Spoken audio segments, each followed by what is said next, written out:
eksportin e armëve që garanton parandalimin e trafikut të armëve në Shqipëri. Nga ana tjetër, kjo paketë sjell një numër risish, pra ka të reja të rëndësishme. Për herë të parë, me anë të kësaj pakete, Shqipëria do të dekriminalizojë plotësisht veprën penale të shpifjes ndaj gazetarëve. Duke rritur mbrojtjen ndaj gazetarëve në misionin e tyre të rëndësishëm për fjalën e lirë dhe për lirinë e shprehjes në Shqipëri. Duke i garantuar në të njëjtën kohë një mbrojtje të re nga kanosja për shkak të detyrës. Më në detaje, kolegu im do të flasë mbi këtë iniciativë kaq të rëndësishme. Një numër vendesh të Bashkimit Evropian e kanë ende të kriminalizuar shpifjen, përfshirë dhe gazetarët, për shkak se ekzistojnë edhe sfida të mëdha në lidhje me dezinformimin, sidomos në epokën digjitale në cilën jetojmë. Por Shqipëria mendon se realizimi i këtij ndryshimi është një investim i rëndësishëm në demokraci dhe lirinë e shprehjes dhe në forcilimin e rolit të madh që kanë gazetarët në këtë drejtim. Një risi tjetër e rëndësishme është që mbas shumë vitesh, më në fund Shqipëria do të ketë një ligj që rregullon aktivitetin e lobimit. Për të rregulluar me kujdes ndërhyrjet në vendimarrjen publike. Ministja do të flasë më në detaje në lidhje me këtë nisëm.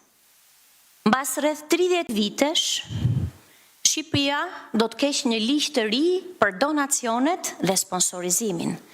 Ligji ekzistues për sponsorizimin është i vitit 1994, duke afruar praktikën pranë praktikës dhe standardit evropian.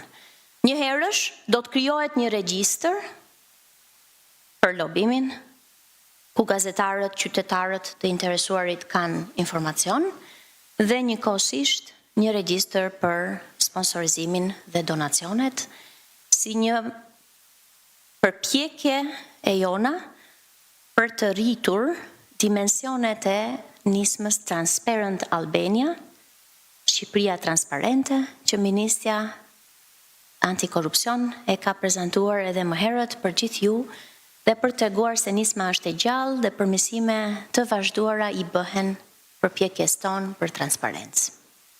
Në përmbyllje të kësaj parashtrese times, desha në fakt të drejtoj një falënderim të veçantë për të gjithë gazetarët këtu në sallë dhe ata që nuk janë këtu mes nesh. Mbi 70% e qytetarëve shqiptar, kur intervistohen me anë të barometrave, thonë se janë përgjithsisht të informuar për çështjet e integrimit evropian dhe të negociatave. Prandaj një falënderim i veçantë për rolin tuaj të jashtëzakonshëm, do thosha, në rritjen e kuptimit dhe informimit të qytetarëve për këtë aspirat të madh evropiane të shqiptarëve, një aspirat brezash. Ju keni arritur të gjeneroni një vëmendje publike, ku 70% të intervistuarve thonë se janë përgjithsisht informuar mbi këtë aspirat kombëtare.